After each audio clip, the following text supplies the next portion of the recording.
Good morning. It is Tuesday, June 24th, 2025, and it is time for another Taco Tuesday. This is our last Taco Tuesday of the fiscal year. So I'm excited to be joined by several of our great vendor partners here today to show you some cool stuff. So to start us off, as you can see on our screen, we have Infobase and a new, I don't know about new to Infobase, but certainly new to working with WiLS. Mark Wilkes is joining us from Infobase. Mark, I'm going to stop sharing my screen and it'll be all yours, sir. Great. All right. Thanks, Jeff. Appreciate you having me. Let me share my screen here real quick with y'all. Well, today we're going to talk a little bit about what Infobase is doing to help students, faculty, and librarians with the subject of artificial intelligence on campus. A lot of companies these days are rushing out to create a tool that does AI, and Infobase's approach has been to develop a video-based solution that helps to educate and discuss the topic, and more importantly, what's the ethical usage of AI in education. So I'm going to share this presentation with Jeff afterwards. So you're going to see some blocks like Let's Meet or Free Trial. What that is if you download this PowerPoint after the presentation, if you click on any of those, Let's Meet will go to my calendar invitation and you can set up a time with me. The other ones, you can link into to get free trials and things like that. So that's why those blocks are there. And I'll share this after the presentation. So a little bit about Infobase. If I can get my slide to move forward. Those of you that maybe are a little unfamiliar with us, we're an 80-plus-year-old company supporting learners not only in higher education, but in K-12 and in public libraries. You can see the numbers there. We're in a lot of libraries across the country in those three areas. Some of the trusted brands that you would recognize are Films on Demand, which is what we've been using for our AI collection, our Credo Reference, Blooms, and Facts on File. And then these are a little bit of the collections that you would find within those streaming video areas, ebook collections, our reference and other databases. World News Digest, Issues and Controversies, Bloom's Literature. Those have all been very popular collections that Infobase has had for a while. Polling the Nations. Again, our Films on Demand or our featured films in education or world cinema under streaming video are some of the more prevalent collections that Infobase has that a lot of our libraries have been adopting. So let's talk a little bit about the platform, since we're going to take a look at our AI collection here. We did this in our Films on Demand platform solely because it's very searchable and interactive. It's ADA compliant, so that you have a lot of transcripts within each of our videos. There are fully admin curation capabilities there for you to segment the videos. You can suppress titles, you can download the title lists, and you can customize that homepage. And we felt that that would be important when you're looking at the AI collection, to be able to curate that and make these customizations for yourself. Of course, there are plenty of instructors tools that you can use, and we make it easy to find and share these videos by using major discovery systems, so MARC records and things like that. That was the main reason why we chose the platform of Films on Demand for this collection. So the new AI streaming video collection upskills educators and students for this rapidly changing tech marketplace. We all know that AI has quickly come on the scene. I had a speaker talk to us about AI as the 5 stages of grief. When it first came available, a lot of us thought, well, it's something new. It's not going to stick around.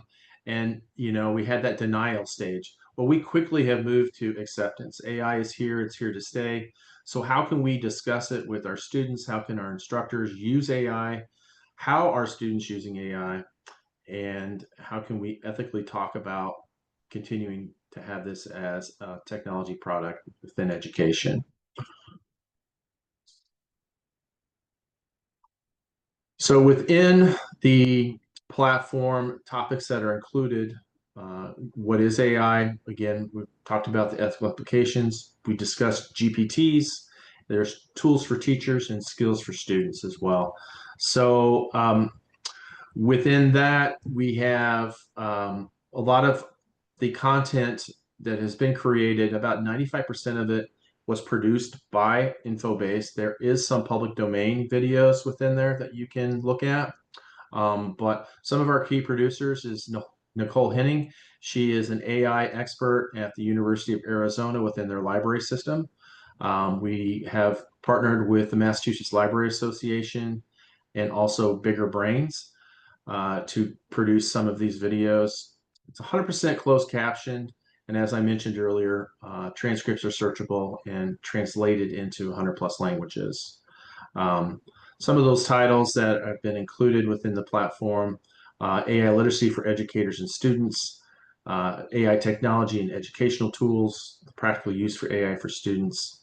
And we'll take a look at that here in just a little bit. We have broken it out into these 5 categories: applications, foundations, skills for students, tools for teachers, and then the generative AI tools. Let me actually stop sharing so I can actually share the database real quick, or the collection, I mean.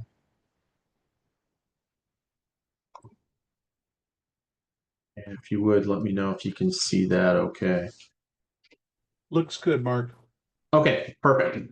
So we launched this collection about 2 months ago with 142 videos.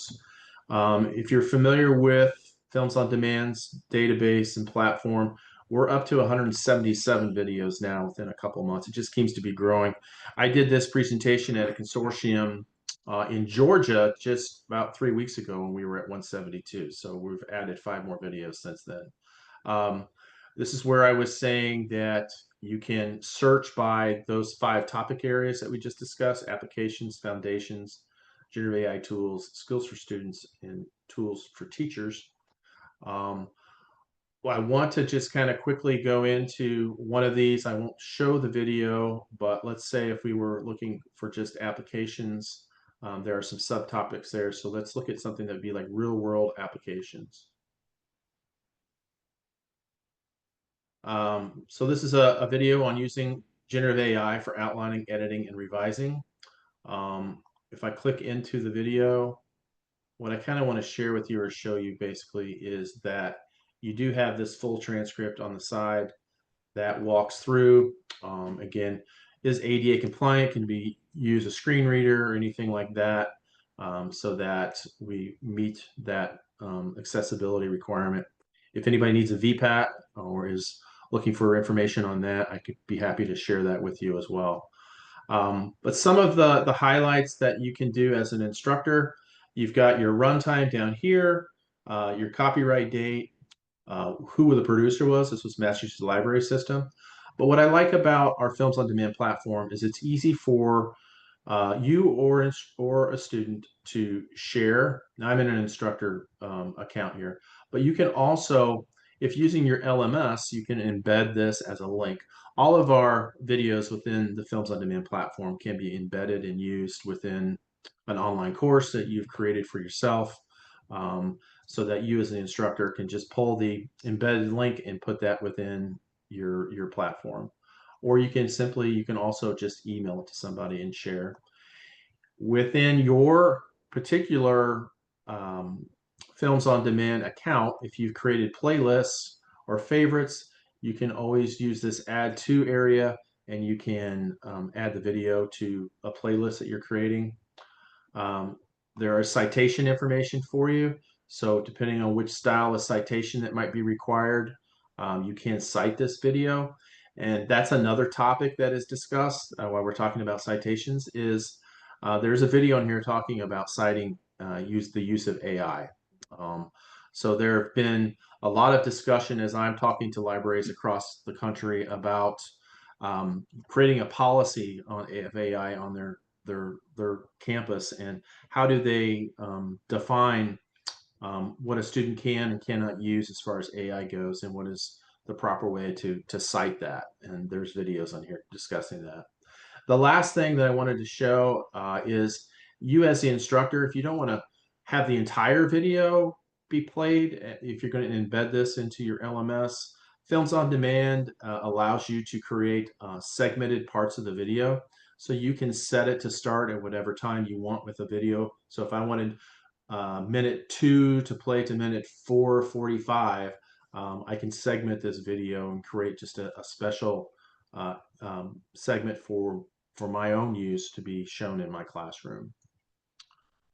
All right, I'm going to stop sharing this and real quickly go back to the PowerPoint presentation. I have just one more slide I want to share with you.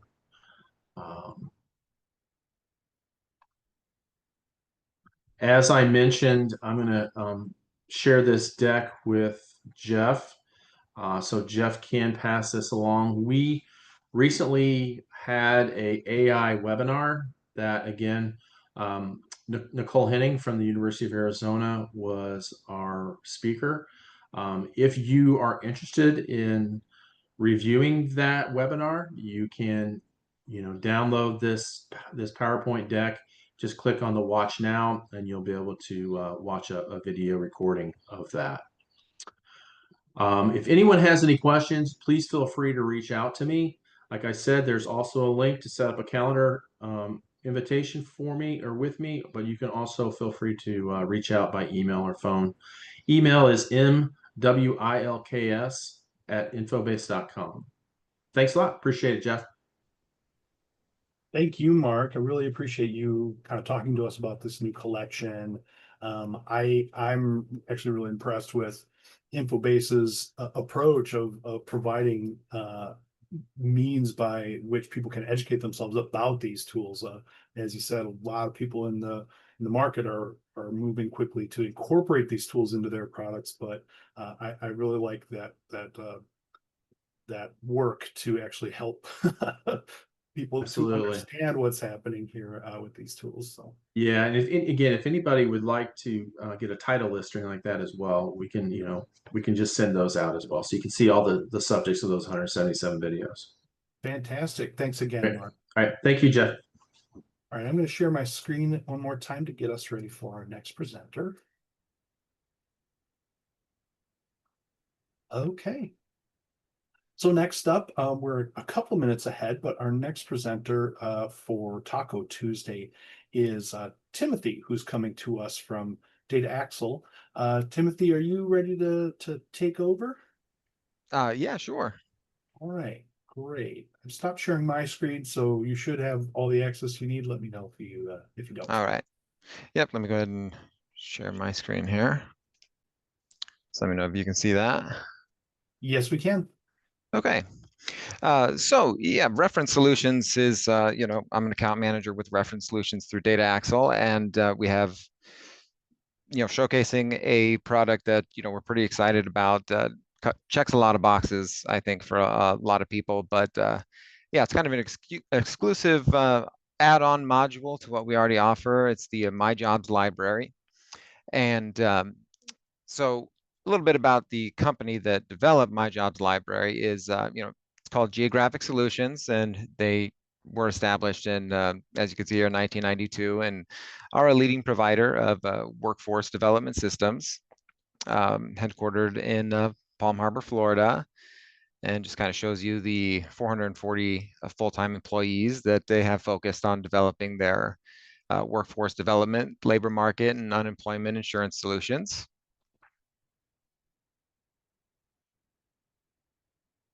And this next one just kind of shows the, for the public sector, their experience, in creating these different systems.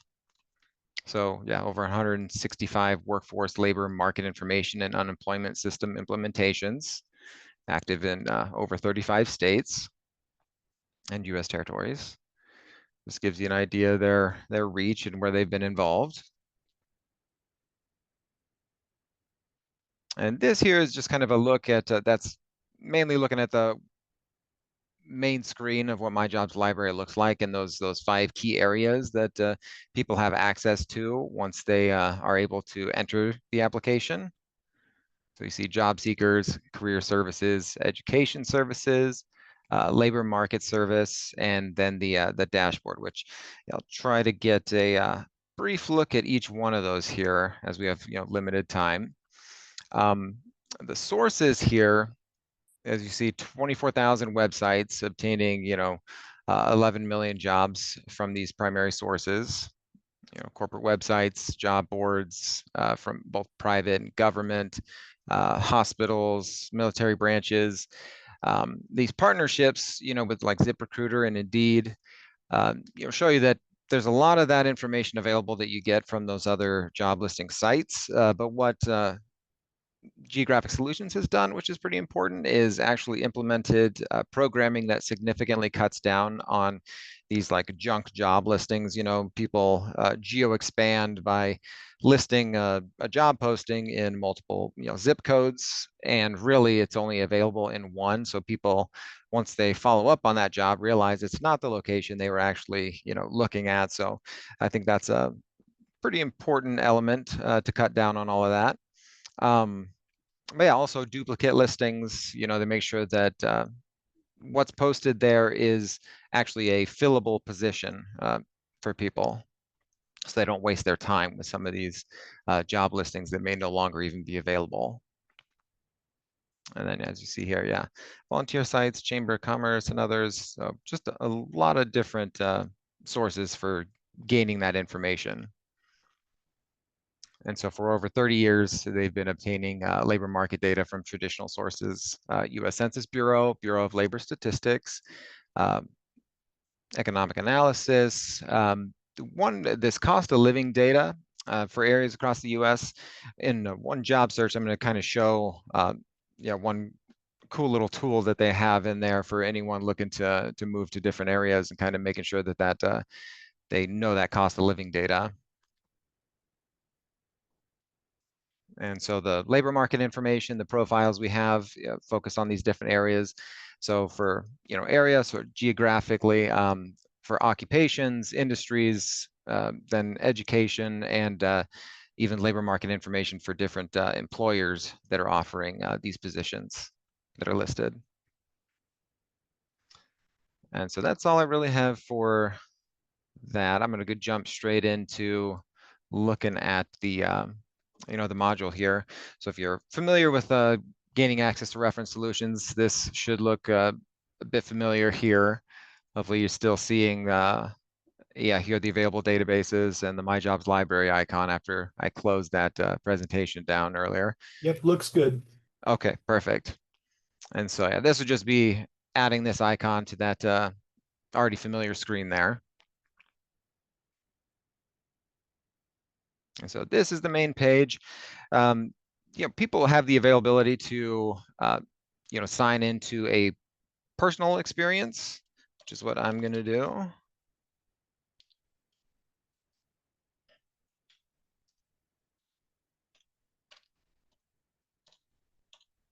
And this really gives people access to the full suite of features. And oh, must have put in the wrong password.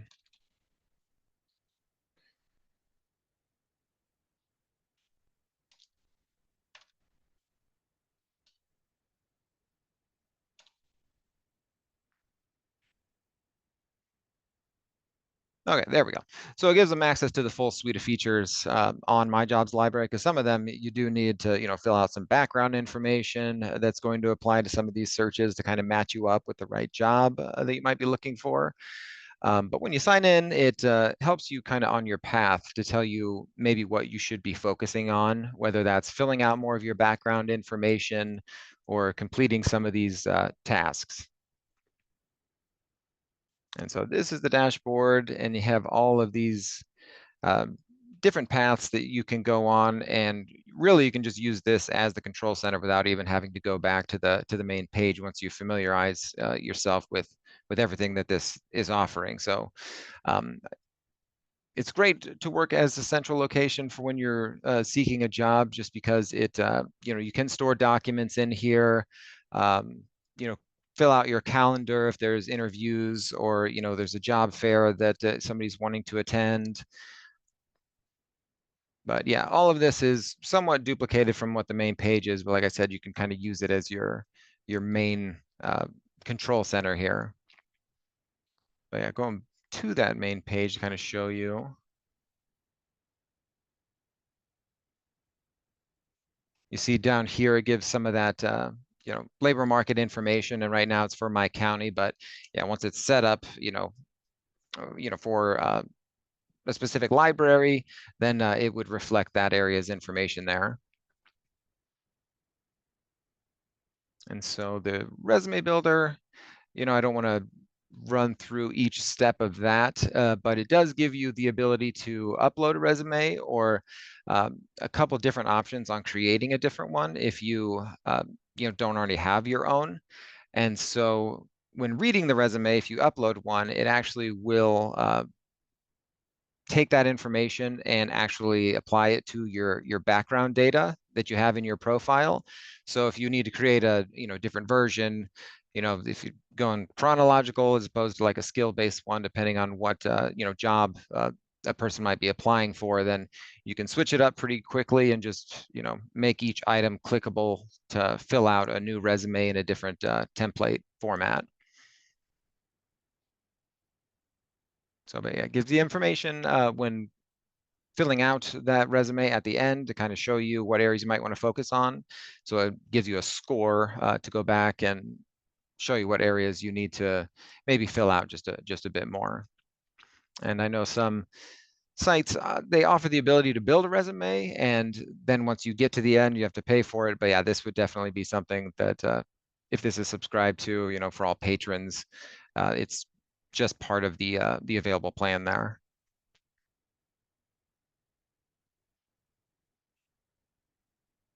And so the resume building wizard actually does break it down step by step to, I think not overwhelm people who may not be familiar with how to build a resume. So it's also another key feature of that.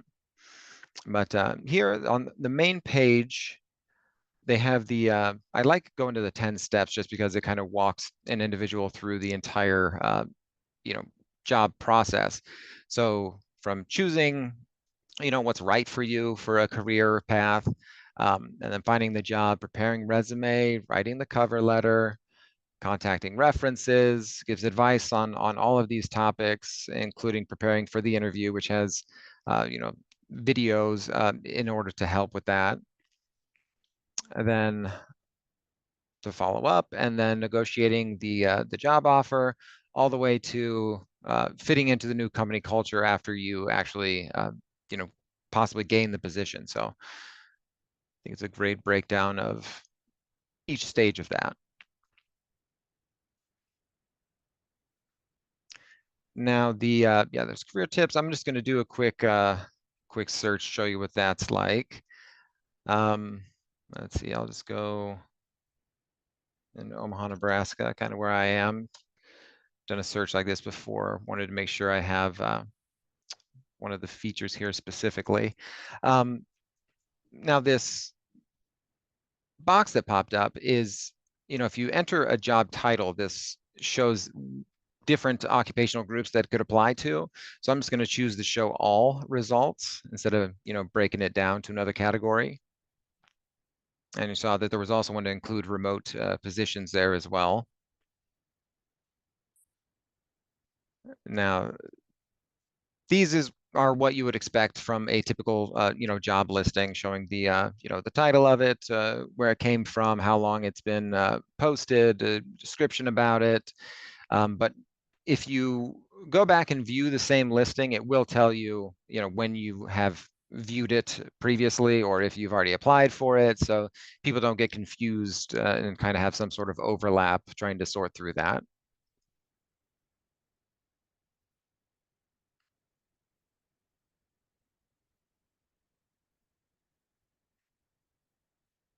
So again, very typical of a job listing you might be used to seeing here. Some of that background information. This here, if they've listed the requirements, skills, or specialized job requirements, and you have entered that into your profile, it really shows you how well you're going to match up with that position. And yeah, all that information about the position here. Other jobs offered by the same employer. And then the cost of living calculator is what I was talking about earlier, just a great tool here. So if you were living in a certain area, wanted to move to a different one, you could just, like, let's say, I'm just going to keep it as Nebraska, Omaha, and I want to maybe move to, Montana. Just going to leave that the salary as the default there and calculate this real quick. And so it'll give you, information on to maintain the same standard of living. This is how much you'll need to earn in that area, and then breaks down, the expenses that you'll be facing. So a lot of information there.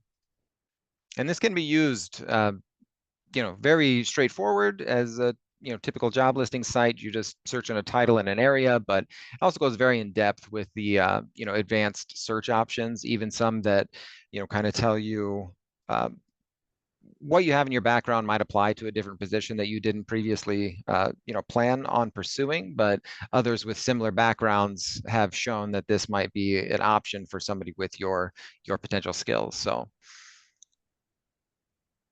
you can search for scholarships, now going to the education services side. This online learning resources, it is a job search tool, and it does have these different applications for skill building as well, which also goes into, college prep. So yeah, test prep, do-it-yourself videos within these that you can get certificates from, language learning, CPR, all the way to maintaining a checking account, studying for citizenship. It's all here in these additional resources. And then just one of the last things I know, because yeah, I'm coming up on time here, is looking at what these labor market services in these different profiles appear as. So if I'm going to go to an area profile just to show an example. So shows my area. I'm going to continue here, and leads with a lot of questions people might be asking about a certain area as well. But here you can kind of see, yeah, the supply and demand, the number of job openings. So a lot of information to digest here, obviously. It's a lot to fit into, like, the 15 minutes here, of course.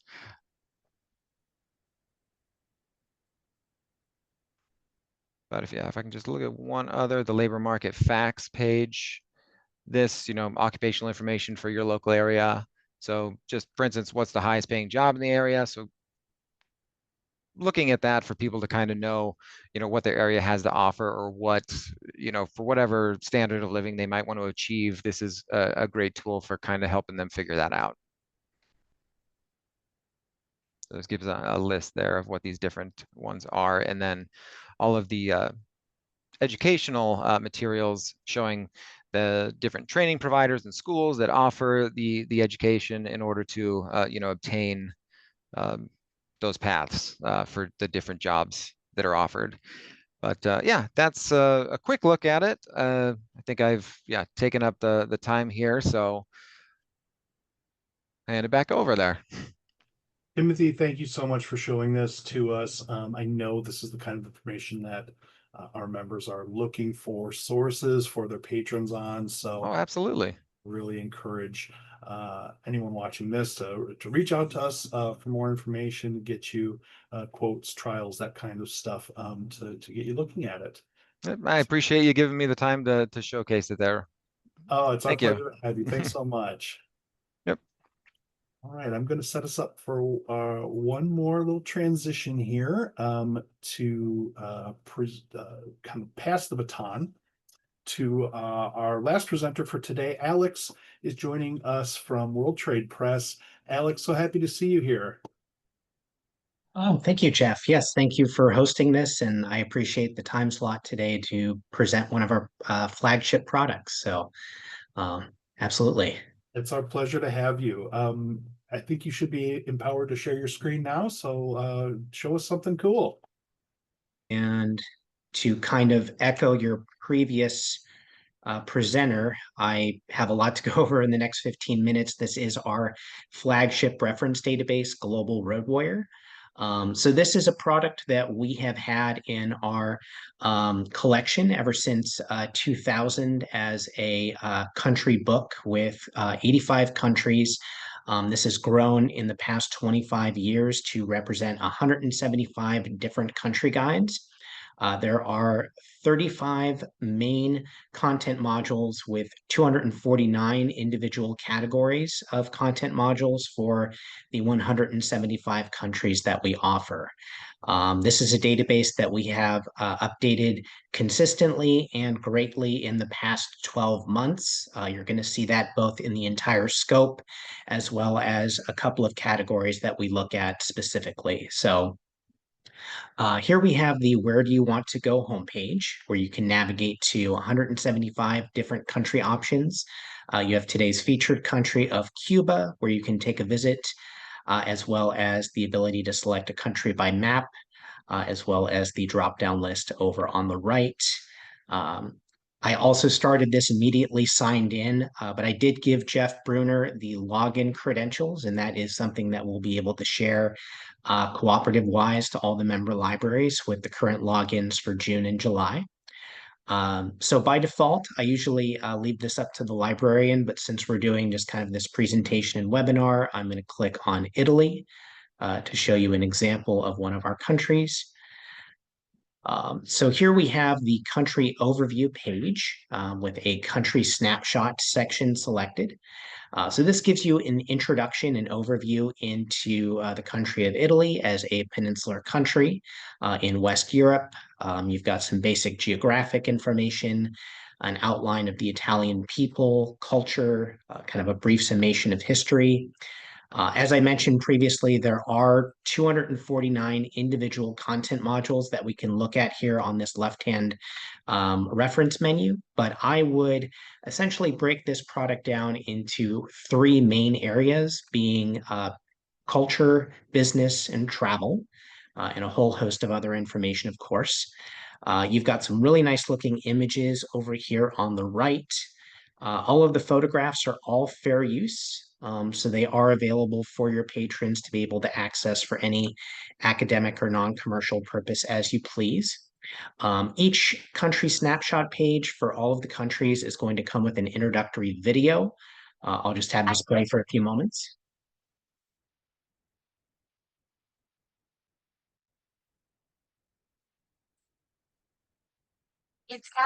So that is a 2-minute introductory video. I just wanted to show you it for a few seconds there.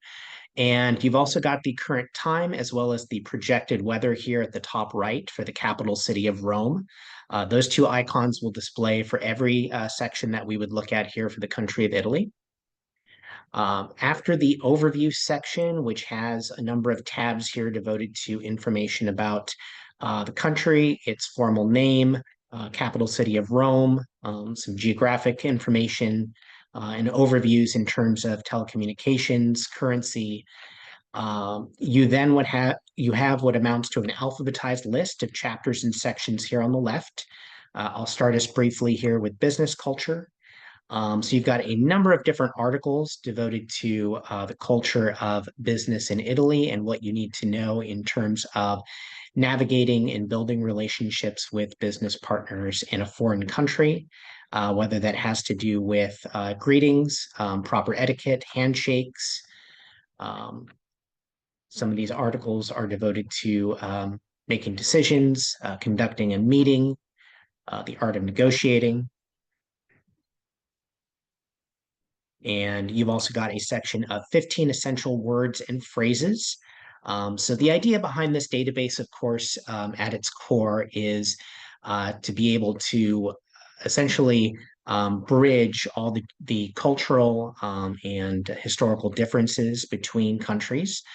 So this helps in terms of getting a sense of some key words or phrases in Italian, so that you can basically build a stronger rapport with clients and partners. In the same vein, you've also got a culture and society section. This once again provides you with a number of kind of shared stories within Italian culture, legends, fables, oral history, so that you can get a sense of family being at a cornerstone of Italian society, information about regional pride in terms of its traditions, dialects, culinary history, and yeah, it gives you a lot of a intersection here of culture as it relates to olives, pastas, and various creative information. You've also got a couple of articles here. There are many articles, but women in business and women in culture, in the event that any of your patrons at your public libraries are doing research on women and gender studies. Demographic information. This provides you with a number of ranges in terms of population information depicted from the UN's Department of Economic and Social Affairs and the World Bank in terms of Italy's population growth, population over the years by age group, and its comparison and ranking to other countries. With regard to the educational aspect of this product, you've also got a number of sections here devoted to information for neighboring teachers and the homeschool audience. For instance, a level 1 and level 2 10 and 20 question crossword puzzle, which are available here for download as PDFs. You've also got a band of 6 different lesson plans. Each one of these are going to be downloadable in either PDF or Word doc format. It shows you the grade level, time information in terms of completion, skill set, and a listing of activities. So all of these lesson plans are available here with no usage costs or anything like that with regard to permission. You've also got a food culture and recipe section, providing you with an overview here into Italian cuisine in terms of its traditional staples with pastas, fishes, onion, garlic. So information here about vegetables, herbs, spices, wines. And you've got some information here in terms of culture and how that spills over into information about daily meals in the country, proper decorum around dining etiquette, as well as a listing of available recipes that you can try out.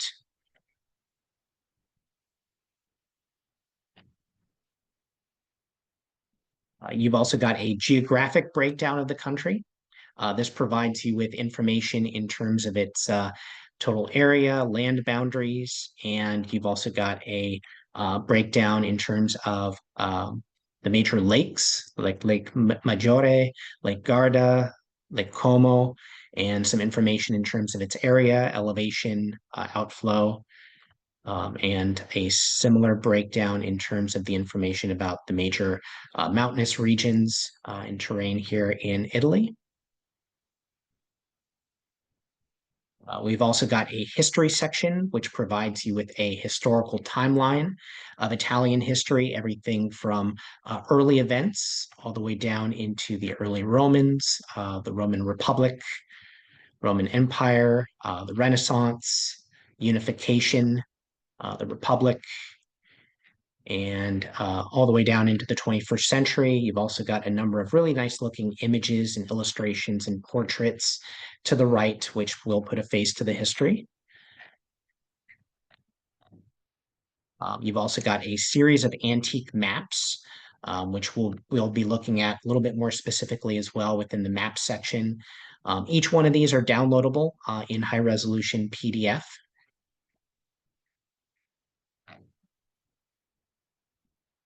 You've also got a breakdown of holidays and festivals, providing you with a calendar year here of Italian holidays, a legend for business environments that are impacted by closure, And then as you begin to scroll down, it gives you a listing of the various holidays, the date, some background historical information, and Italian traditions for how they're celebrated.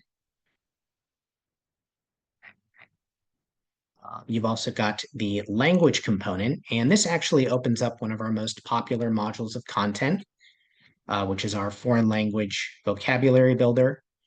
You'll notice that the interface language is set to English. You've got Italian as your language of study. Your glossary category, which is set to greetings by default, can be changed if you click on the downward arrow, and you can see a number of other areas of communication, such as asking for directions, emergency terms, food allergy terms. A number of core areas of communication are offered here.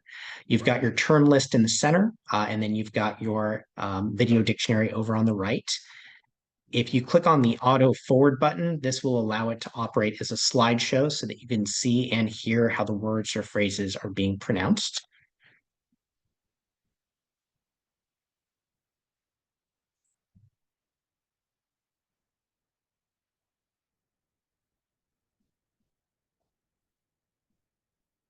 So that's a great way to build some familiarity with a foreign language prior to travel, whether for business, a semester abroad opportunity within education, or a vacation. You've also got a selection of 9 different thematic maps here of Italy. Each one of these are going to be downloadable in your high resolution PDF format or as a JPEG for being able to use for scholastic presentations, projects, home use, etc. So you've got 9 different themed maps here. You've also got a selection of information on names, and this gives you some interesting information. Italy being a homogeneous country, all of the information concerning naming convention is pretty exclusive in terms of its traditions with regard to a given and surname and how that's passed along. And you then have a listing of popular female and male given names. If we were to look at the most popular name in Italy for females, you've got Maria, meaning star of the sea. And so you've got some translations there. You've also got a national symbol section. I know that I'm kind of running short on time, but this overview section provides you with a information on flag details with the Italian tricolor flag, the green, white, and red. What those are meant to represent, its history, date of its adoption, and its usage outside of public or military buildings. You've also got a number of flag images used for web use or print. So you've got some downloadable options here and in a number of design elements. You've also got a page on the national anthem, Il Canto degli Italiani, the Song of the Italians, date of its adoption, who the music and lyrics were by, some historical composition in terms of the creation of the song. And then you've got your Italian lyrics along with the English translation at the bottom. And you'll notice that you've got a play button, so you're able to play an audio example.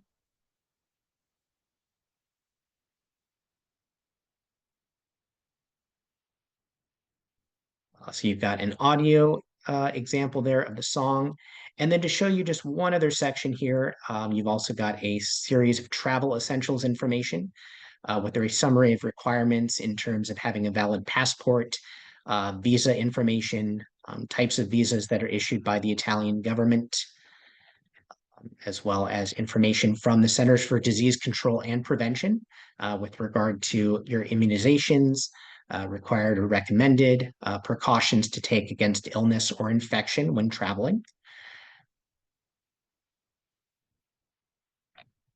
You've also got a series of information on tipping, so you can see the expected gratuities for services in transportation, hotels, restaurants, cafes, and see whether or not a service charge might already be included within a bill. And then you've also got some information here in terms of customs entry information with prohibited and restricted items, as well as information on departure formalities if there are any unusual in effect for a country. You've also got some information concerning the U.S. State Department with regard to a security assessment of the country, precautions to take against threats to safety and security with regard to natural disasters, political and social unrest, threats to terrorism, health risks, anything that might present a risk to safety and your security when traveling. And just to finish up, you've got a couple of housekeeping measures that I wanted to introduce. In the event that a student wants to utilize this as a resource for their classroom project or presentation, you've got the major citation formats for each of the documents in Chicago Manual Style, MLA Handbook, and APA 7th edition for a student to be able to access for their bibliographies, turn it in, any other requirements that faculty might have for them. And then at the bottom of the page, you've also got a downloadable product brochure. So this gives you a 4-page product brochure for Global Road Warrior. And if you look at kind of an outline here in terms of the benefits of the product, some of the imagery, illustration, outlines, we've got all of this same information condensed down into our marketing and promotional suite. So there are a lot of ways just to, not have this database sit on your website and put it on the radar for your patrons.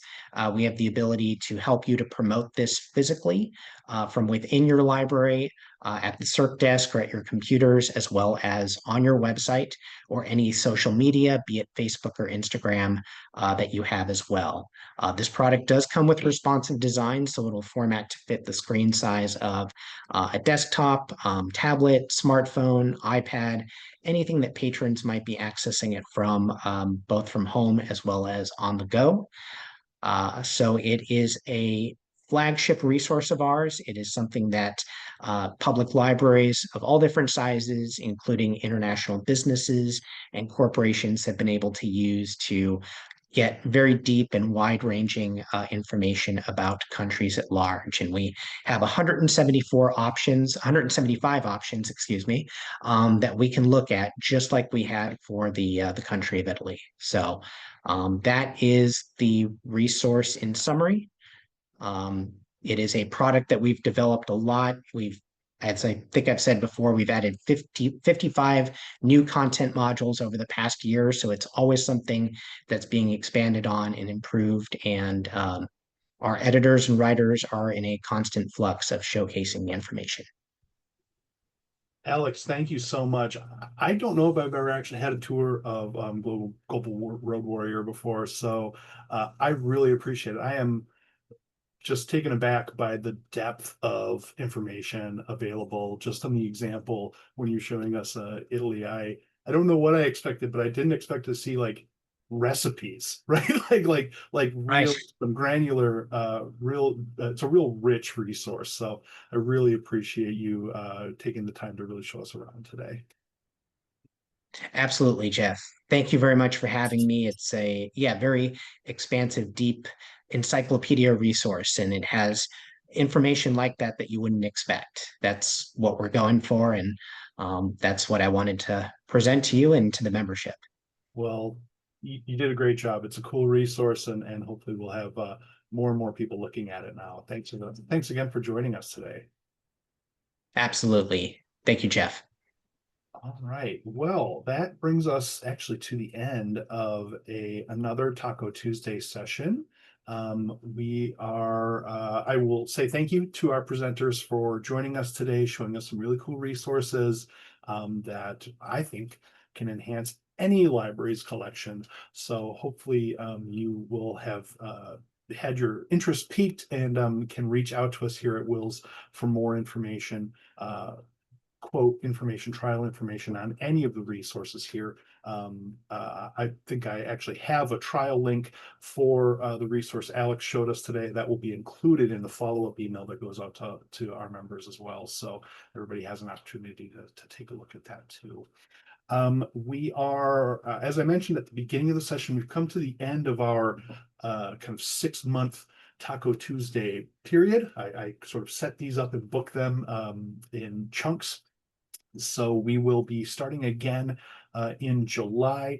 That first date has yet to be determined, but we will get that out and promoted very soon. So thank you to all of our presenters today. Thank you to all of you watching Taco Tuesday, and we will look forward to seeing you again really soon. Have a great day. Bye.